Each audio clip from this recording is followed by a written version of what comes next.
Assalamualaikum warahmatullahi wabarakatuh. Baik, di sini kita lanjut mengerjakan pada ethical hacker lagi di modul 3112 Employee Intelligence Gathering.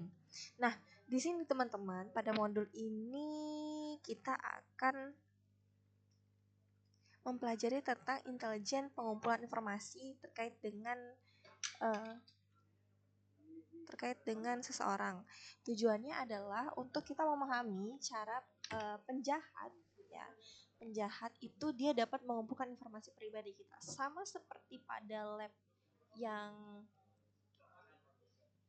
314 ya, terkait dengan OSIN itu kan kita mencari menggunakan ada webnya kan ya. Nah, sekarang kita di sini memahami cara penjahat cyber itu ingin mengumpulkan informasi pribadi kita untuk diidentifikasikan.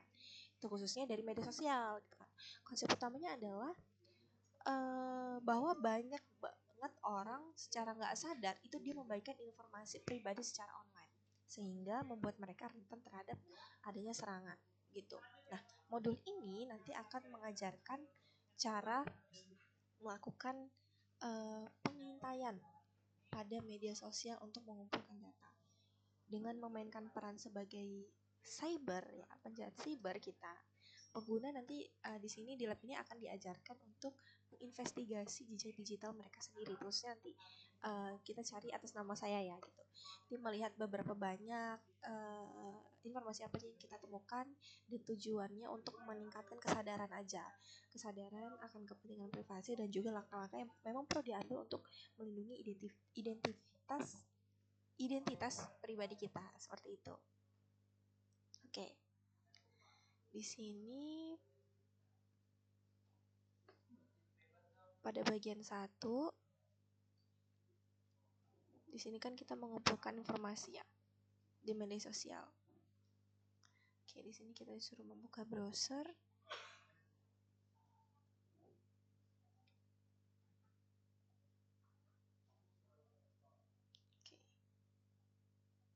Oke, di sini kita buka, kita cari nama kita secara lengkap. Misalkan nama saya.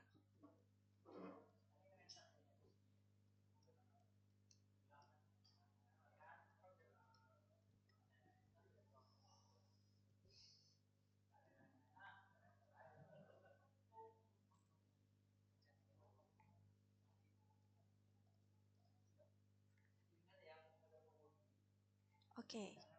Dari apa yang kita lakukan di sini tuh mendapatkan informasi temuan yang kita dapatkan yang berpotensi menjadi pola dalam penggunaan hacker. Nah, kalau misalkan kita lihat, kita search namanya, sini kan bakal muncul nih terkait dengan sekolahnya di mana, program studinya apa, dia pernah mengikuti apa saja, lomba-lomba atau kegiatan-kegiatan kampus gitu kan, atau LinkedIn-nya gitu kan. Terus juga dia pernah meningkatkan peningkatan seperti bootcamp, kegiatan dan lain-lain. Maka bakal bukan hanya terkait dengan kegiatan yang dia lakukan, tapi dalam kegiatan itu bakal tahu nih siapa saja teman-temannya dan lain sebagainya. Nah, informasi-informasi seperti inilah yang berpotensi menjadi pola dalam serangan.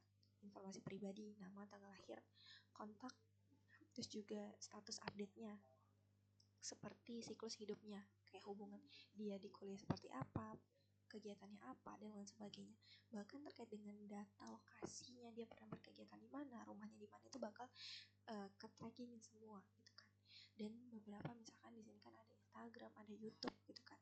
Maka terkait dengan konten-konten digital yang pernah dia bagikan, seperti kayak foto, video, bahkan komentar-komentar yang dia berikan di Instagram dia maupun di orang lain itu bakal kelihatan gitu kan. Postingan dia bersama teman, keluarga, saudara, dan lain sebagainya gitu kan. Itu bakal kelihatan semua. Nah, setelah kita audit di sini, jelas informasi yang kita dapatkan, dan ini menjadi peluang besar untuk hacker itu dapat mencuri informasi kita lebih detail gitu. Makanya ketika kita bermedia sosial, jangan mengupload hal-hal yang bisa membuka peluang terkait dengan hal-hal yang seharusnya tidak orang lain tahu.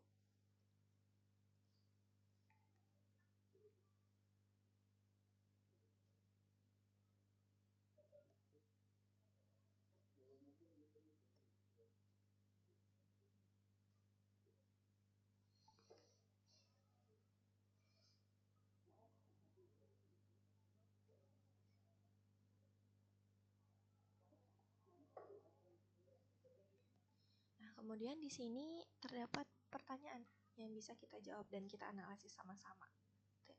Yang pertama, di sini what type of information about you was revealed for your investigation? Nah, informasi jenis apa tentang diri kita yang terungkap dari investigasi yang kita lakukan di sini? Yang tadi ya, ini banyak banget yang bisa kita ambil. Yang pertama, kalau misalkan kita lihat secara dalam ya, saya menemukan informasi saya yang sangat besar tersebar di sini, kan? Informasi pribadi, nama lengkap saya pastinya sudah tertera, gitu kan? Instagram saya, YouTube saya, LinkedIn saya, gitu kan? Terus juga apa yang saya lakukan, gitu kan? Banyak kegiatan-kegiatan kampus yang memang terlihat di sini terpampang, gitu kan? Terus juga aktivitas-aktivitas keseharian saya, seperti misalkan saya pernah mengikuti bootcamp, itu juga terlihat. Saya pernah adanya mengupload haki terkait dengan penugasan saya juga terlihat. Jejak digitalnya terlihat semua. Seperti itu.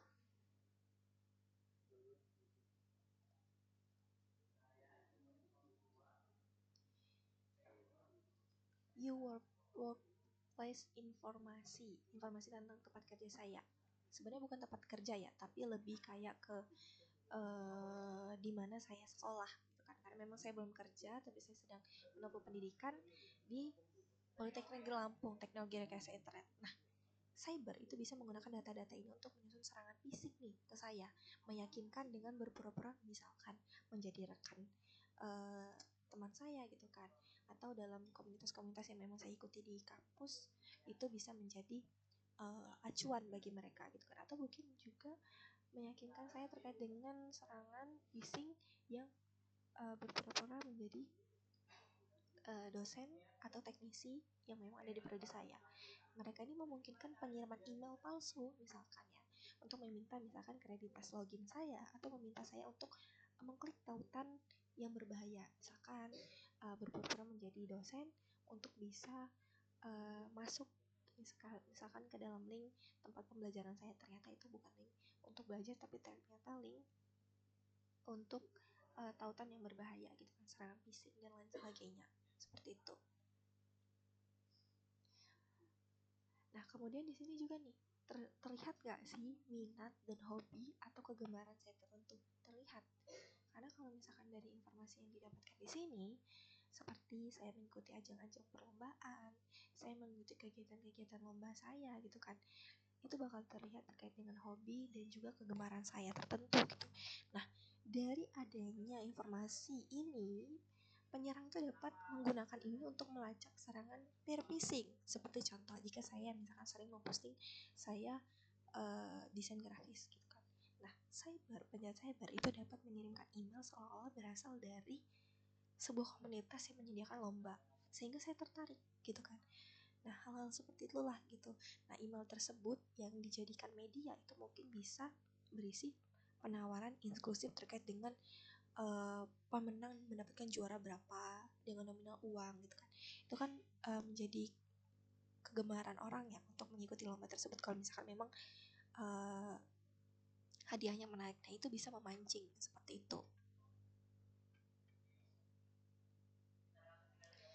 Oke, kemudian your public terkait dengan kecakapan kita atau histori kita dalam berkomunikasi di publik bersama teman atau kerabat kita.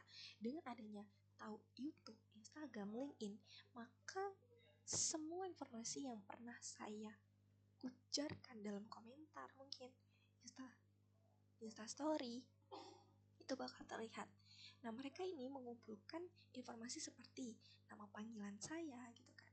Kalau misalkan saya sering dipanggil apa sih sama teman saya di Instagram, di YouTube, di TikTok, gitu kan, itu akan terlihat. Terus misalkan saya mempunyai usahanya apa, gitu kan. Bahkan kayak tanggal-tanggal penting yang memang dijadwalkan sebagai serangan, misalkan tanggal lahir saya, gitu kan, dan lain sebagainya. Penjahat cyber ini juga dapat menggunakan informasi ini untuk melakukan serangan kayak password, dimana mencoba menggabungkan kombinasi kata-kata sandi berdasarkan data yang mereka kumpulkan. Misalkan tanggal lahir saya berapa sekian dengan nama saya segini, dengan alamat saya segini, dengan mungkin kesukaan warna saya apa, dan mereka bisa mengkombinasikan itu untuk menjadi sebuah kata sandi untuk membobol akun saya seperti itu. Kemungkinan yang memang tidak kita pikirkan itu bisa jadi terjadi seperti itu. Kemudian yang kedua, di sini berdasarkan temuan dan analisis jejak digital kita, kalau misalkan kita lihat di sini ya, di sini apa yang bisa kita rekomendasikan sebagai praktisi terbaik di media sosial untuk menjaga identitas kita agar aman? Pertanyaan di nomor 2. Nah, sebenarnya hal yang memang harus kita terapkan, yang pertama, kita harus memaksimalkan pengaturan privasi kita. Pastikan semua profil di media sosial kita diatur dengan privat, gitu kan. Dan memang hanya dapat diakses oleh teman-teman kita yang kita setujui, atau jika memang memiliki kepentingan publik, harus publik, tolong untuk mengupload untuk postingan-postingan yang memang tidak mengundang atau tidak berkaitan dengan pribadi kita, seperti itu. Terus juga batasi berbagai informasi sensitif. Misalkan kita hindari postingan informasi pribadi yang dapat mengunggah identitas kita, seperti tanggal lahir. Biasanya kita sering upload, kita repost teman-teman kita untuk mengucapkan kita ketika ulang tahun. Nah, itu bisa menjadi pancingan untuk penjahat cyber untuk ngambil data informasi kita, yaitu tanggal lahir. Terus misalkan kita ngupload, kita pernah udah foto di depan rumah kita, alamat rumah kita terlihat, nomor telepon kita, gitu kan. Nah, makanya informasi-informasi tersebut tolong tidak diupload, atau memang sudah diupload tolong dihapus dari profil kita jika masih ada. Terus juga berpikirlah 2 kali sebelum kita memposting, hindari oversharing, karena terkadang kita itu memberikan informasi-informasi yang harusnya nggak kita upload, gitu kan, nggak kita share gitu kemana-mana, terutama mengenai misalkan lokasi secara real time.